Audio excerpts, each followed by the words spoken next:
السلام عليكم ورحمة الله وبركاته. يا صباح الفل عليكم جميعا يا جماعة، أو يا مساء الفل على حسب التوقيت اللي انت بتشوف فيه الفيديو بتاعي.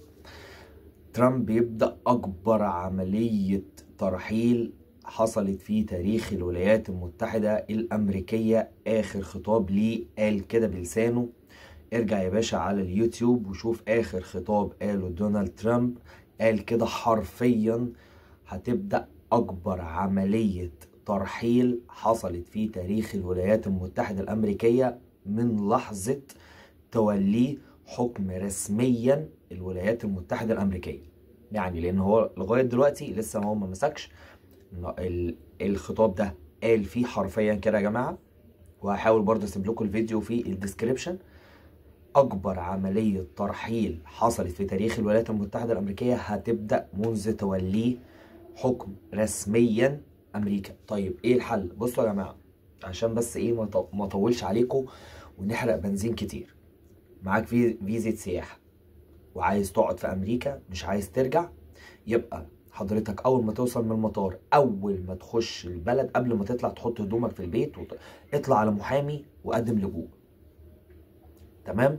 بعد 155 يوم هتاخد السوشيال بتاعك وهتاخد الورك بيرميت. محدش بص ولا ترامب ولا مين بالذي يقدر يقول لك تلت تلاتة كام لغايه ميعاد المحاكمه بتاعتك. كلام واضح اهو يا جماعه. لغايه لما بتيجي ميعاد المحاكمه. طب يا احمد ميعاد المحاكمه بيبقى من قد ايه لقد ايه؟ في الاغلب يا جماعه بيبقى من 3 سنين ل5 سنين. تمام؟ في الوقت ده ابدا انتظر المعامله بتاعتك، او ابدا انتظر ميعاد المحاكمه بتاعتك قدام القاضي. اتقبلت بتاخد الجرين كارد، ما اتقبلتش بيطلع لك قرار ترحيل، بس من حقك ان انت تقدم طعن عليه، فما تقلقش، والطعن كمان بياخد وقت وهكذا. ده بالنسبه للناس اللي ناويه تقعد في امريكا مش عايزه ترجع. طيب حضرتك معاك فيزا سياحه وعايز تروح هناك تشتغل شويه وعندك النيه انك ترجع، نصيحه من اخوك: بلاش تكسر الفيزا. بلاش تكسر فيزا. اقعد يا باشا 3 شهور 4 شهور 5 شهور، خلص وخد بعضك وانزل مصر. وزي ما انا قلت في الفيديو اللي فات، اقعد في مصر ضعف المدة، او اي دولة عربية اقعد فيها ضعف المدة، ثم عد الى امريكا مرة تانية. دي نصيحة للناس اللي هي عندها النية ترجع، او مثلا الطلبة اللي هم بيحبوا يروحوا يقعدوا كام شهر، يشتغل في الصيف ال3 شهور بتوعه ولا ال4 شهور، يعمل فيهم ملمين وياخد بعضه ويرجع يكمل دراسته. فدي نصيحة للناس اللي معاها فيزا سياحة وما عندهاش النية ان هي تقعد في امريكا وعايزين يرجعوا تاني. دي تاني حاجة. تالت حاجة اقدر انصحك بيها: باشا حضرتك معاك فيزا امريكا السياحية، ركز كويس جدا لان هيحصل معاك رخامة في المطار.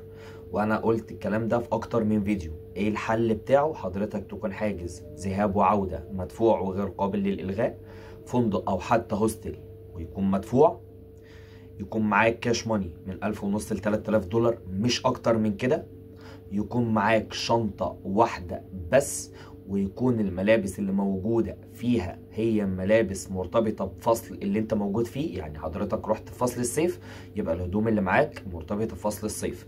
حضرتك رايح في فصل الشتاء، يبقى الهدوم اللي موجودة معاك تخص فصل الشتاء، لان هو من حقه يفتح الشنط ويدور، ومن حقه يفتح تليفونك، ومن حقه يشوف الرسائل، ومن حقه يشوف المسجات والكلام ده كله. الحاجة اللي بعد كده اقدر انصح حضرتك بيها: فلتر التليفون بتاعك خالص، لان هو من حقه ان هو يطلع على التليفون.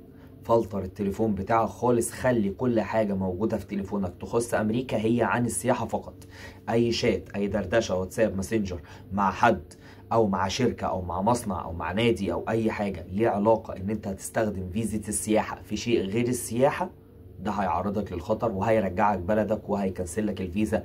ففلتر التليفون بتاعك كويس جدا جدا جدا، متخليش اي حاجة موجودة فيه غير فيزا السياحة. تمام يا جماعة؟ ركزوا والله في الحاجات دي، عشان واضح ان احنا داخلين على فترة، الناس داخلة على فترة مش لطيفة خالص. اخر حاجة عايز انصح بيها: ما تاخدش معاك اوراق الشخصية اللي هي عبارة عن شهادة الكلية، لو انت ناوي تعمل لجوء، اوراق القضية بتاع الكلام ده كله، بلاش تاخده معاك، لان ده هيبين للضابط الهجرة ان حضرتك داخل امريكا هتستخدم البي 1 بي 2 في غرض غير السياحة، وهتخش جوه تعمل لجوء، او في حد هيجيب لك شغل او وانت محتاج الاوراق بتاعتك دي. طب ايه الحل يا احمد؟ انا محتاج الاوراق دي. حضرتك خش امريكا، عنوانك معروف، ابعت لاهلك العنوان ده، هيجي لك DHL يا باشا لغايه البيت عندك، معزز مكرم، مفيش اي مشاكل. تمام.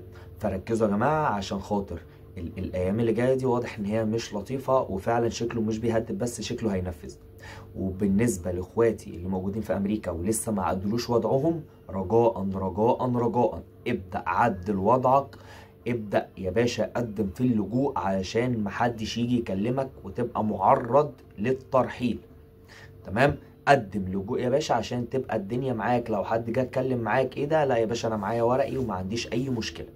تمام. بعد 155 يوم بتاخد السوشيال بتاعك وبتاخد الورك بيرميت، حضرتك بتعيش نفس حياة المواطن الامريكي بالظبط، بعد طبعا الدخول وان انت تقدر ترجع لبلدك تاني، لان انت واحد مقدم لجوء فبتقول لهم الحقوني، فازاي هرجع؟ يعني خلينا منطقيين يا جماعة شوية.